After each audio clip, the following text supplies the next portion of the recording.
Şüphesiz, elin zincire maruz bıraktığı o şiddetli baskı. Sabio'nun tekmeleri ve dalmaları, yüzyıllar önce kurulmuş olan bağları gevşetmişti. Bu yüzden zincir kopmamıştı, tamamen yerinden çıkmıştı.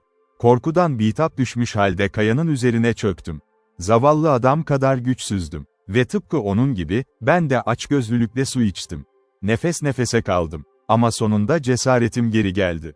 Yine de benim durumum, Fray Antonio'nunkiyle kıyaslandığında çok daha iyiydi.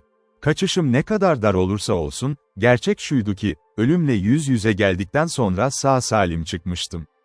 Ama Fray Antonio'ya gelince, ölümün çoktan onun omzuna elini koymuş olmasından korkuyorduk. Ve o bunu biliyordu. Duruşunda belli bir mutluluk vardı. Kendinden emin bir cesaret havası. Gülümsemesinde ise harika bir şefkat ve tatlılık. Gerçekten, bu adam kadar her an hayatını feda etmeye hazır birini tanımamıştım. Hayatını Tanrı'nın bir emaneti olarak görüyordu, tutuyordu onu, ama o emaneti verenin istediği an geri çağırabileceğini biliyordu. Ve bu yüzden, bu emaneti faydalı amaçlara kullanmayı seçiyordu. Hayatına değer veriyordu. Ve şu an, bir plan yapan da oydu. Zincire bağlı ipler, bir tarafta Fray Antonio, diğer tarafta Yang tarafından sıkıca tutuluyordu. Zincirin ağırlığı aniden üzerlerine çöktüğünde, neyse ki ipler kopmuştu. Hem de düğümlere o kadar yakın bir yerden ki, neredeyse tüm uzunlukları geriye kalmıştı. Keşişin şimdi planladığı şey, bunu düşünmek için bile cesur bir yürek gerekiyordu. Plan şuydu, vücuduna 2 ip bağlanacak, hepimiz o ipleri tutacaktık. Sonra o, uçurumun içine inecek, durduğumuz kaya burnunun çok altına kadar. Ve biz onu yukarı çekecektik. Planın en büyük zorluğu, aramızdaki çizgiyi geçmekti. En büyük tehlike ise, altımızdaki o derin boşluktu. Kayalara öyle bir güçle çarpılabilirdi ki, bu onu anında öldürebilirdi. Ama Yang, her türlü acil duruma karşı her zaman hazırlıklı olan Yang, depolarımızdan bir ip topu çıkardı. Bir ucunu sağlam bir kaya parçasına sabitledi ve güçlü bir fırlatışla diğer tarafa indirdi. Çift kazın donanımıyla ip geçirmek artık kolay bir işti. Çok dikkatli bir şekilde düğümler kurulurken, Fray Antonio çift çizgiyi vücuduna bağladı, omuzlarının hemen altına. Ve öylece durdu, uçurumun kenarında. Hazırdı. Biz dördümüz hattı tuttuk, tüm kaslarımız, üzerimize gelecek o büyük gerginliğe hazır. Bir an durdu. Yüzü yukarı dönüktü. Dudakları kımıldıyordu. Sonra elini salladı ve güldü. Bize seslendi, Tanrı'nın isteği gibi, dedi. Ve uçurumdan uzaklaştı. Görüş alanımızın ötesinde, bir flaş gibi indi. Bedeninin iplere vurduğunu hissettik. Uçurumun çok altında, sert bir çarpış. Sonra dışarı doğru sallanırken gelen o refleks hareketi. Ve ardından iplerin ileri geri sallanışı, giderek yavaşlayan bir ritimle. O siyah ve korkunç uçurumun üzerinde sallanıyordu. İpler yerleşince onu bize doğru çekmeye başladık. Kararlılıkla. Ama içimde bir korku vardı. Çünkü ağırlık ölü gibiydi. Ve hiçbir ses gelmiyordu. Ve gerçekten, Fray Antonio'nun bedenini uçurumun kenarından kaldırırken, o korku gerçekleşmiş gibi göründü. Şakaklarında kanlı bir yara vardı. Uzuvları gevşek ve cansızdı. Yüzü ölümcül solgundu. Bunu gördüğümde kalbim paramparça oldu. Sanki biri içime bıçak saplamıştı. Yangın gözlerinde yaşlar vardı. Rayburn büyük bir lanet savurdu, yarım inleme gibi. Pablo'ya gelince, hiçbir tehlike onu korkutamazdı, kendi acısına bile dişini sıkardı. Ama bu korkunç manzara onu öyle etkiledi ki, olduğu yerde bayıldı. Tam o anda bile, o derin hüznün içinde. Fray Antonio dudaklarını hafifçe kımıldattı. Alçak, hafif bir iç çekiş çıkardı. Ve Yang bir çığlıkla fırladı ayağa. Pablo'ya güçlü bir tekme vurarak ona seslendi, "Sen cehenneme aptalım, bir Grazer Kızılderili, ne demek istiyorsun saçmalama." Hiç ölmedi. Ellerim titriyordu ama olabildiğince nazik davrandım. Fray Antonio'nun solgun yüzünü yıkayan kanı sildim. Rayburn ona matarasından bir yudum viski verdi. Ve o an, gözlerini açtı. Enerji yeniden doldu vücuduna. Kısa süre sonra tekrar ayağa kalktı. Her zamanki gibi. Yalnızca kesiğin acısı, başındaki baş dönmesi ve donuk bir zonklama vardı. Ne olduğunu tam anlayamamıştı. Planladığı gibi ayaklarıyla kayaya vurmuştu. Ama o çarpmanın gücü kısmen kırılmıştı. Ve başını keskin bir çıkıntıya çarpmıştı. Kesilmiş, sersemlemişti. Ama ölümcül değildi. Ve bu yeterliydi. Daha fazla sorgulamaktan kaçındık. Sessizce onu konuşmaya yönelttik, düşüncelerini tehlikeden uzaklaştırmak için. Ve gerçekten, hepimiz o gece sessizce dinlenmeye razıydık. Bedenlerimiz yorgundu. Sinirlerimiz zorlanabildikleri kadar zorlanmıştı. Kahveye çok muhtaçtık. Ama orada ateş yakacak odun yoktu. Yapabildiğimizin en iyisi, ve bunda pek teselli de yoktu, kalan birkaç kutudan birinin üzerine akşam yemeği yaptıktan sonra biraz kahve tanesi çiğnemekti. Sonra battaniyelerimize sarıldık ve çıplak kayanın üzerine uzandık. Ve açıkçası söylemeliyim ki, o an biri bana arkeolojinin bedelini ödeyen bir çalışma olup olmadığını sorsaydı, en küçük bir tereddüt etmeden, hayır, derdim. Uyku da kolay gelmedi bana, çok ihtiyacım olan, çok özlediğim uyku bile. Her bilinçsizliğe sürüklenişimde, o hisle uyanırdım, zinciri yeniden kavruyor, uzun gölgeler arasında kıvrılan o büyük kanon duvarları sonsuzca yükseliyordu üstümde. Aşağıdaysa siyah bir derinlik ve uykumda o korkunç geçidi yeniden yapardım. Zincirin şıngırdamasını duyardım, parçanın ayrıldığını, kayalara çarptığında çıkan o tıkırtıyı. Rayburnu yakaladığım tam o anı hissederdim ve tam o anda demir bar elimden çekilirdi. Ve böylece uyanırdım. Yangın beni saladığını görürdüm. Sesi kulağıma gelirdi, böyle dolaşmanızın hiçbir anlamı yok, profesör. Kalkma zamanı geldi. Bu Meksika sabahının bir adama nasıl hayat verdiğini görmek şaşırtıcı. Havada bir tazelik var. Bu kanonda boşa gidiyoruz. Dik dur ve bircik dans et. Fray Antonio bile, acısının ağrısına rağmen, kendini güçlü ve iyi hissediyordu. Bir kutu daha et yedik, istediğimizden çok daha az. Ve uçurumun kenarından oyulmuş o yoldan ilerlemeye başladık. Sabahın parlaklığı ve neşesiyle birlikte, içimiz beklenmedik biçimde yüksekti. Düşünsenize, kısa süre önce ölümle bu kadar yakın dans etmiş ve hala açlıktan ölme ihtimali taşıyan adamlardı bunlar. Zincirin düşmesiyle geri itilmemiz yine kesilmişti, ama bizi hiç rahatsız etmedi.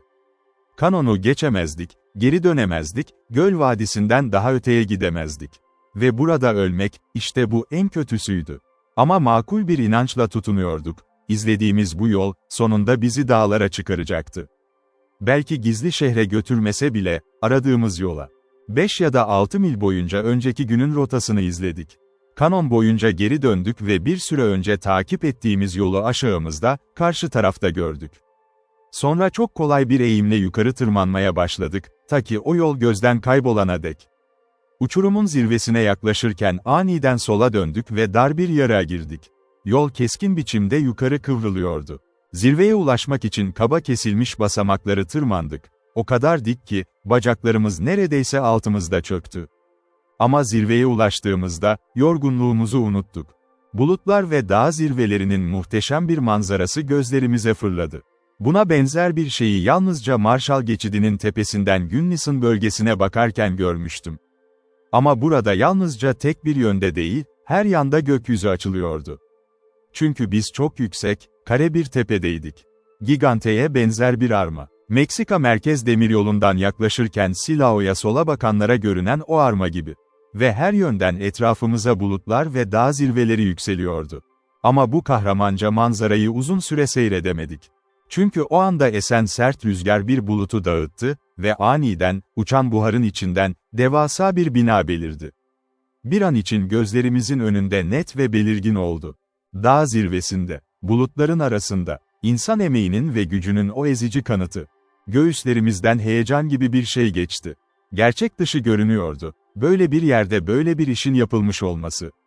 Ve o kadar somut gerçekliği bana eski hikayelerdeki o büyük yapıların gizemini hatırlattı, şeytanla bir pakt kuran, insan ruhunun bedeliyle inşa edilen şeyleri.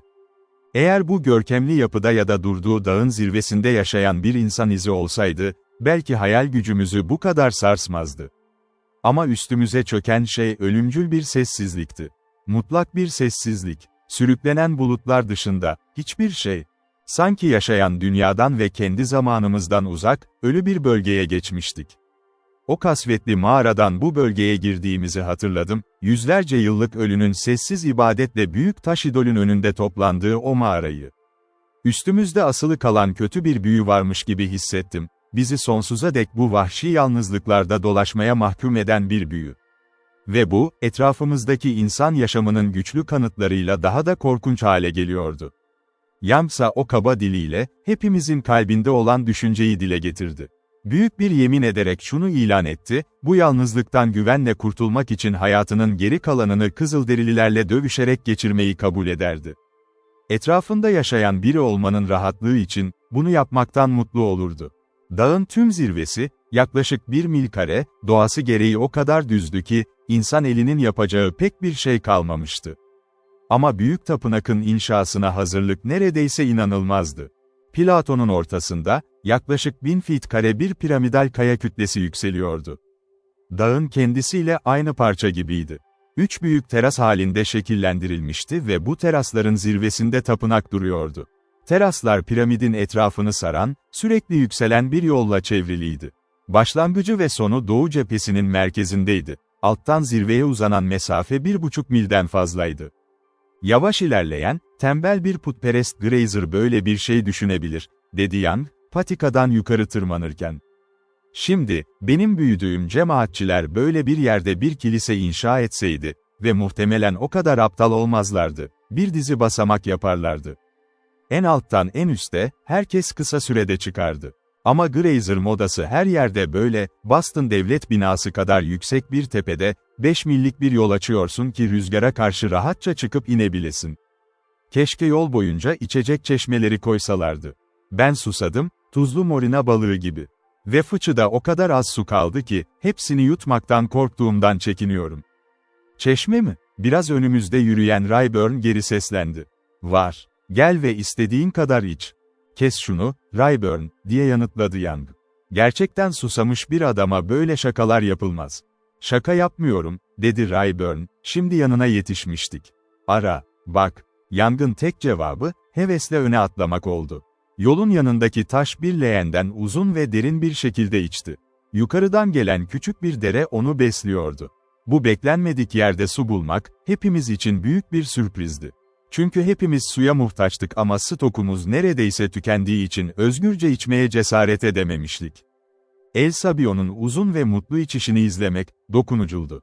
Sonunda burnunu leğenden çıkardı ve Pablo'ya öyle bir bakış attı ki, sanki bu lütuf için ona teşekkür ediyordu. Gerçekten, bilge olan, neredeyse 24 saat hiç su tatmamıştı. Kanonu tehlikeli biçimde geçtiğinden beri tek bir damla bile. Boğazı ve içi, ne kadar kurumuş olmalıydı. Sonunda piramidin zirvesine ulaştığımızda, orası bulutlara sarılmıştı, neredeyse Londra sisi kadar yoğun. Ve bu dağ zirvesine bol miktarda su sağlamak için dahiyane bir plan uygulanmıştı. Kayanın üzerine dikkatlice çizilmiş küçük kanallar, hepsi büyük boyutlarda bir sarnıca akıyordu. Bulutların sıcak buharı soğuk taş yüzeyine değdiğinde yoğunlaşıyor, su toplanıyor ve güvenle depolanıyordu.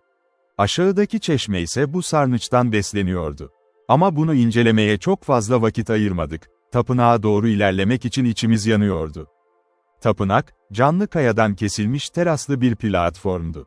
Tamamen düz bir yapıydı. Duvarlar hafifçe içe doğru çekiliyor ve süslemeden tamamen yoksun bir şekilde yükseliyordu. Görkemi büyük boyutlarından ve hayranlık uyandıran oranlarından geliyordu. Dağın oluştuğu koyu kaya kullanılmıştı inşaatta. Ve tüm yapıda, Mısır mimarisini karakterize eden o kasvetli duygu hakimdi. Ciddiyet ve ağırlık. Sessizce kısa basamakları tırmandık. Kapısız girişten geçtik, devasa duvarlar arasındaki tek açıklıktan. Ve büyük duvarların çevrelediği o geniş, gölgeli salona girdik. Salonun önünden arkasına kadar sıra sıra taş sütunlar uzanıyordu. Midland'ın harabelerindeki büyük odayı hatırlatıyordu. Çatı, devasa taş levhalarla desteklenmişti. Uzakta, çok uzakta, uzun sütun sırasının sonunda, üzerine Tanrı Çekmul'un figürünün oyulduğu büyük bir sunak duruyordu. Açık girişten geriye döndüğümde, doğudaki dağ zirvelerinde bir yarık gördüm. Ve anladım, doğan güneşin ilk ışınları tam buraya girecek. Tanrı'nın elinde tuttuğu diskin tam üzerine düşecek. Pablo büyük idolü görünce kısa bir ürperti hissetti. Gözlerinin önünde eliyle bazı hareketler yaptı, bana tuhaf gelen hareketler. Sunağa yaklaştık. Önünde bir kurban taşı duruyordu. Üzeri, yıllar önce akmış kanın koyu lekeleriyle kaplıydı.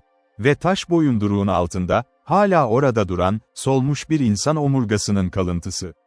İçinde çok korkunç bir şey vardı bunun. Hayatı boyunca onu tutan o taşın kendisi tarafından korunmuştu. Ondan çıktıktan sonra bile. son insan kurbanının yalnızca bir kırıntısı. Tıpkı o ıssız vadide olduğu gibi, bu ıssız dağ zirvesinde de insan hayatının tek kanıtı, insan ölümünün kanıtıydı. Merakımızı giderdik. Suya kavuştuk. Ama Büyük Piramidin tırmanışı ve tapınağın incelenmesi, başka bir şey vermedi bize. Yang hala gizli geçitleri açığa çıkarmayı düşünüyordu. Tanrı Çekmul'un heykellerinde gizli mekanizmalar aramak istiyordu. Ama burada da bu genelleme işe yaramadı. Gerçekten de, eğer etrafımız bu kadar karanlık olmasaydı, komik olurdu. Sunağın üzerine tırmandı. Önce Tanrı'nın başına, sonra ayaklarına oturdu. Taş diskin üzerine bile oturmayı denedi. Tanrı'nın göbeğinin üzerinde tuttuğu o diske. Ama tüm bu deneylere rağmen, taş figür sağlam şekilde yerinde kaldı. Kımıldamadı. Sanırım o tip sadece bir taneydi, dedi Yang sonunda. Ve kendi başına yeterliydi. Artık çıkalım buradan. Eğer aradığımız Aztek hazinesi buradaysa, kesinlikle tarih öncesinde bir deneme yapılmış ve temizlenmiş. Eski zamanlarda böyle şeyler yaparlardı herhalde, değil mi profesör? Ama artık ne yaptıkları ya da yapmadıkları fark etmiyor. En iyisi suyu doldurup çıkmak, tabii bir çıkış varsa. Geldiğimiz yola geri dönmek faydasız. Buraya yerleşip rahatça açlıktan ölmek gelmez elimizden. Bu lanet dağın tepesini gözden geçirene ve başka bir yol olup olmadığından emin olana kadar burada bekleyeceğim. Kendi düşüncelerim de Yang'ın dile getirdiği ihtimale takılmıştı. Belki de bu yol, tam burada, bu noktada sona eriyordu. Bizi bulutlar arasında, yalnız bir bölgede bırakarak, yavaşça, yiyeceksiz ölmeye ve bu ölü kalabalığın arasında bu kadar ilerlemiş olmanın garip bir uygunluğu vardı bunda, kendi ölümümüzün kasvetli hayalleriyle çevrelenmiş. Yine de Yang'ın sözlerinde içten bir kararlılık vardı. Zorluklardan çıkış yolu arama kararlılığı. Ve bu kararlılık, sessizce beni de canlandırdı. Cesaret, korku kadar bulaşıcıdır. Boş su fıçılarımız piramidin dibindeydi. Aşağı inerken çeşmede bekleyen Pablo, El Sabio ile birlikte onları bize getirdi. En azından bir güvence vardı elimizde, fıçılar doluydu. Ne olursa olsun, en azından susuzluktan ölmezdik. Piramidin dibinde Frei Antonio ve Pablo, El Sabio ve sürüyle birlikte beklerken, biz üçümüz dağın zirvesinin bilinmeyen üç tarafını keşfetmeye çıktık. Aşağıya bir yol aramaya. Ağır bir bulut kütlesi yeniden dağın üzerine çökmüştü. O kadar yoğundu ki bir çubuk ötede her şey beyaz sis gibiydi. Ve ışık azalmaya başlamıştı, gün neredeyse bitiyordu. Aşağıdaki dünyada gece çoktan inmişti. Uçurumun kenarında, Platon'un çatladığı yerde ilerlemek, gıdıklayıcı bir işti. Yarı mizahi, yarı hüzünlü düşünceler geçiyordu aklımdan. Michigan Üniversitesi'nde topikal dilbilim profesörü olan yaşlı bir adamın, Meksika'da yalnız bir dağın zirvesinde yol arar halde bulunmasının saçmalığı. Gerçekten, zorluk bize tuhaf arkadaşlar getirir. Ama arkeoloji çalışmasına başlayan bir adam, çok daha gariplerini yaşar. Yol avım hiçbir sonuç vermedi. Platon'un kenarında, aşağıya inişe uygun hiçbir kırılma yoktu. Kanatları olanlar için bile, yaklaşık bir saatin sonunda bulutlar bir kez daha kalktı. Ve Rayburn'un bana doğru geldiğini gördüm, yüzündeki ciddi ifade, onun da başarısız olduğunu söylüyordu. Görünüşü biraz kötü, profesör, dedi kısaca. Sonra piposunu doldurdu, yaktı. Ve sessizce piramidin tabanına doğru yürüdük. Yang henüz dönmemişti. Ama kısa süre sonra sesini duyduk, umutlu bir ses. İkimiz de ayağa kalktık. Aşağıya bir yol buldun mu, diye seslendi Rayburn. Tabii ki buldum, diye yanıtladı Yang. Ve dahası, yemek için bir şey gördüm. Yemek için bir şey, Rayburn şaşkınlıkla tekrarladı. Neden daha önce söylemedin? Çünkü 1 mil uzaktaydı. Dağ koyunlarıydı galiba. Ama kesinlikle oradaydılar. Ve o yaratığın kızarmış halinin ne kadar lezzetli olacağını düşünmek, içimde düzenli bir ağrıya yol açtı. Ama asıl mesele şu, dağın o tarafında av var, kuşlar da gördüm, ne olduklarını seçemedim.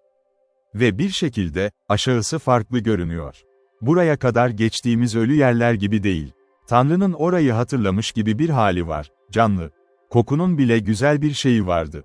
Havada farklı bir tat vardı. Sana söylüyorum Rayburn, ne kadar yalnız, kötü ve kaygılı bir yerde olduğumu bilmiyordum ta ki oraya bakana kadar. Ve üstelik profesör, bizim için asıl yol o, çünkü tam başladığı yerde, kralın sembolü ve oku kayada parlıyor. Şimdi yola çıkmak için yeter mi, diye sordu Rayburn. Yarım saatten fazla ışık kalmadı. Ama karanlık basmadan bu dağdan inebilmek için çok şey verirdim. Her adım o kadar sıcak, burada donma ihtimalimiz oldukça yüksek, hiç ateş olmadan. Patika yarım mil için iyi, dedi Yang. Sanırım her şey yolunda. Neredeyse aynı şekilde çıktığımız gibi ineceğiz, karanlıkta ilerliyoruz, kanonlara atlamıyoruz. Ama gündüz ışığında ne kadar yapabilirsek o kadar. Piramidin dibine dönmüştük. Fray Antonio da bizimle gelmeye hazırdı. O büyük yükseklikte kalp atışı hızlanıyordu ve bu, zonklayan yarasının ağrısına eklenen ayrı bir yük oluyordu. Bu yüzden vakit kaybetmeden çantalarımızı sırtladık. El Sabio'yu yükledik. Ve keskin soğuğun içinde, güneş dağ zirvelerinin arkasına batarken, hızla aşağıya doğru yürüdük. Karanlıkta bir dağ zirvesinde, ateşsiz bir geceden risk almak daha güvenliydi. 20 dakika içinde sıcaklıkta rahatlatıcı bir değişim hissettik. Bir saatin sonunda, son yarısını yoğunlaşan karanlıkta yavaş ve temkinli adımlarla geçtik, etrafımızda gece kampı yapacak kadar dayanılabilir bir sıcaklık vardı. Ama hala büyük bir yüksekteydik. İnce hava keskin ve hevesliydi. Az yediğimiz için açtık. Yediklerimizin bize güç vermesini, ısınmamızı beklememiz gerekiyordu, sonra battaniyelerimize sarılabilirdik. 5 kişimiz arasında 2 kiloluk konserve et ne olur ki, diye patladı Yang öfkeyle.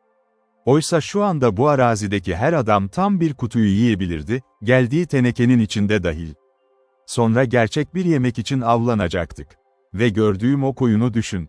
Rayburn, hiç koyun eti yemedin mi, soğan ve patatesle fırınlanmış, kalın bir sosla. Böyle şeyler için çenesini tutmazsan, diye araya girdi Rayburn, seni öldüreceğim. Ve sesinde öyle sert bir şey vardı ki, gerçekten Yang yarı korkuyla sustu. Şunu söylemeliyim ki keşke tamamen sessiz kalsaydı. Çünkü bir şekilde, koyun eti, soğan ve patates, hep birlikte pişiyormuş gibi, çok güçlü bir koku dolardı burun deliklerime. Ve bu koku içimdeki boşluğu öyle bir özlemle doldurdu ki, uzun süre uyuyamadım. Uyuduğumda ise acı verici açlık rüyaları beni takip etti. Kesinlikle, Yang'ın o yorumu, zamanlama açısından çok dikkatsizce yapılmıştı. Ama bu, yiyeceksizlik çektiğimiz son gündü. Sabahın erken saatlerinde bir tüfek sesiyle uyandım. Fırladım ayağa, tabancamı çektim, uyku sersemliğiyle yine Kızılderililer tarafından saldırıya uğradığımızı sandım. Ve ilk his, ölümcül bir çatışma olsa bile, yaşayan insanlarla karşılaşma düşüncesinin verdiği tuhaf bir zevkti. Sorun değil, profesör, dedi Rayburn. Kimseyle kavga etmiyoruz. Bir dağ koyunu öldürdüm. Çiğ yemek zorunda kalsak bile sağlam bir kahvaltı bu. Kaya ucundan yuvarlanıyor ve aşağı vadiye iniyor. Ne kadar erken gidip arasak o kadar iyi. Sabahın erken ışığında aşağımızdaki vadiyi görebildik. Ağaçlar ve çimenler büyüyordu. Ortasında küçük bir göl parlıyordu. Ve en çok sevindiren şey, kuşların suyun yüzeyinde uçtuğunu görmekti. Yarım düzine dağ koyunu Rayburn'un atış sesinden kaçıp uzaklaşıyordu. Bu canlı yaratıkların görünüşü, gözlerime en neşeli gelen şeydi. Onları gördüğümde anladım, sonunda o kasvetli, ölümle dolu bölgeden çıkmıştık. Yıllarca yaşadığım gibi hissettirmiş olan o bölgeden. Kalbim büyük bir mutluluk dalgasıyla doldu. Ve diğerleri de aynı şekilde hissediyordu. Kadim ölümün soğuk gölgelerinden çıkıp yeniden sıcak yaşam dünyasına adım atmış insanların sevinci. Dağın yamacındaki patika, çıktığımızdan çok daha dik iniyordu. Ve biz de oradan neşeyle indik, hızlı adımlarla, içimizde yeni bir hayat vardı. Canlı konuşmalar ve kahkahalar yankılanıyordu. Ve tam o sırada Pablo, hızlı hareketlerden oldukça sarsılmış halde, Yankee Doodle, çalmaya başladı ağzındaki organıyla. Bu, o sevdiği, instrumentito,'yu Ölüler Şehri'nin gölünden bu yana ilk çalışıydı. Bir saat içinde o parlak ve güzel vadiye indik. Kuşların birbirine seslenen tatlı sesleri, havada uçan o canlı yaratıkların neşesi. Koyuna gelince, Rayburn'un öldürdüğü hayvan, yarım mil kadar aşağıya yuvarlanmıştı. Ama biz aşırı titiz olmaya eğilimli değildik. Hemen kaburga kızartmaya başladık ateşin başında. Açlığımız o kadar büyüktü ki, et tamamen ısınmadan önce yemeye başladık. Açgözlü iştahımız biraz yatışınca yan kahve makinesini çıkardı. Kahve yapmaya başladı. Ve sonra, iyi pişmiş et ve bol kahveyle, yalnızca ölüm tehditlerinin karanlık gölgelerinden aniden güvenliğin mutlu güneşine çıkmış insanların yapabileceği türden bir yemek yaptık. Önümüzde ne tehlikeler bekliyordu, o an umursamıyorduk. Düşünmüyorduk bile. Tek güçlü hissimiz şuydu, karanlıktan ve tehlikeden kurtuluşun o doğrudan, hayvani sevinci ve karnımızı doyuran yiyeceğin verdiği sıcaklık. Büyük yemek bittiğinde battaniyelerimize yerleştik ve sigara içmeye başladık. Kısa süre sonra Rayburn büyük bir esneme yaptı ve piposunu bir kenara koydu. "Sanırım biraz kestireceğim," dedi. Yangın başını zaten salladığını gördüm. Pablo uykuya dalmıştı. El Sabio ise, bizden çok daha açlığa yaklaşmıştı, neyse ki zengin çimenler arasında otluyordu. Gözlerim ağırlaştı. Battaniyelerime uzandım. Sıcak güneş ışığı bedenime işledi ve kısa süre sonra lezzetli bir uykuya gömüldüm. Birkaç dakika sonra kısmen uyandım. Fray Antonio ayağa kalkmıştı. Hepimiz uyurken sessizce aramızdan geçti. Yalnız o makul ölçülü yemişti ve şimdi, dua etmek için bir kenara çekiliyordu. Bir an için ben de ona katılmayı düşündüm. Kurtuluşumuz için şükran duası etmek. Ama uyku üstümde çok güçlüydü. Gözlerim yavaşça kapandı.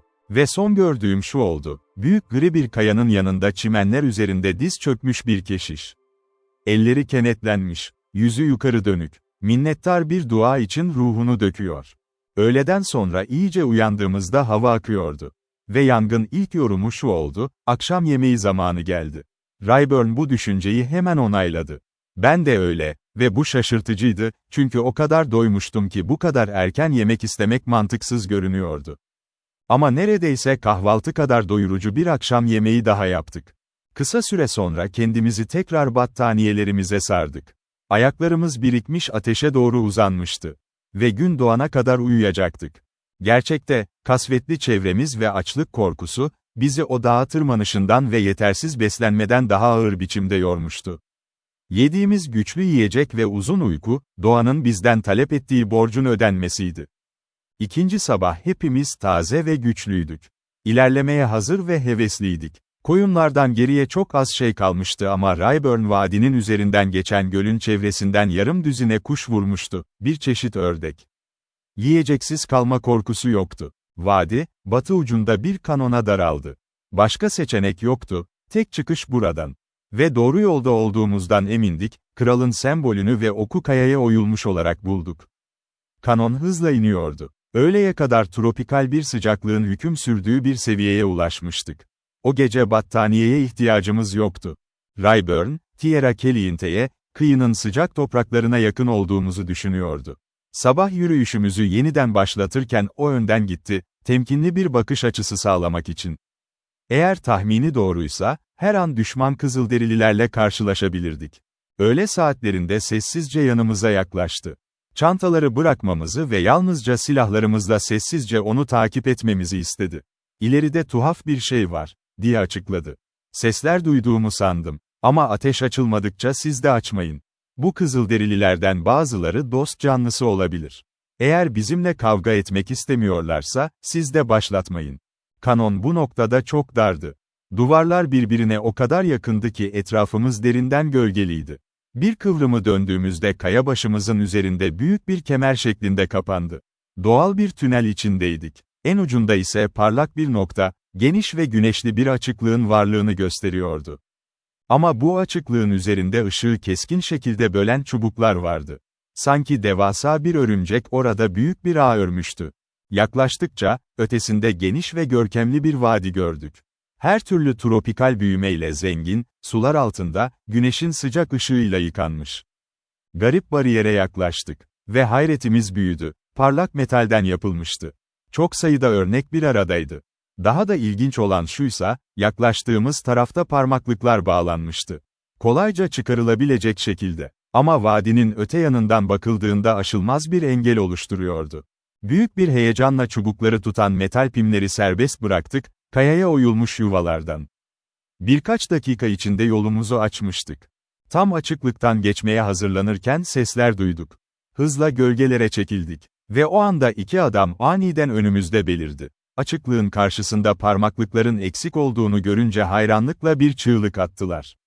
Ama yüzlerindeki ifade öfke değildi. Güçlü bir sevinç ve hayranlık. Her iki adam da Aztek savaşçılarına özgü giysiler içindeydi. Birinin başlığı ve metal korsaleti bir şefin sembolüydü. Ve bize seslendiler, keskin ama sevinç dolu, Aztek dilinde.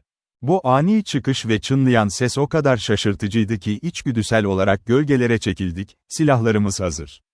Ama Fray Antonio daha soğukkanlıydı. Savaş gerekli değildi. Ve bu yabancılarla ilk konuşan o oldu. İlk söylediği kelime şuydu: "Arkadaşlar, nöbetçiler, öyle görünüyorlardı." Hevesle konuştular bir an. Açıklığa doğru baktılar. Bizi görüyorlardı ama etrafımızı saran karanlık gölgeler yüzünden net değildik. Pablo onlara en yakındı. Ve onlara ne kadar benzediğini görünce hayran kaldım.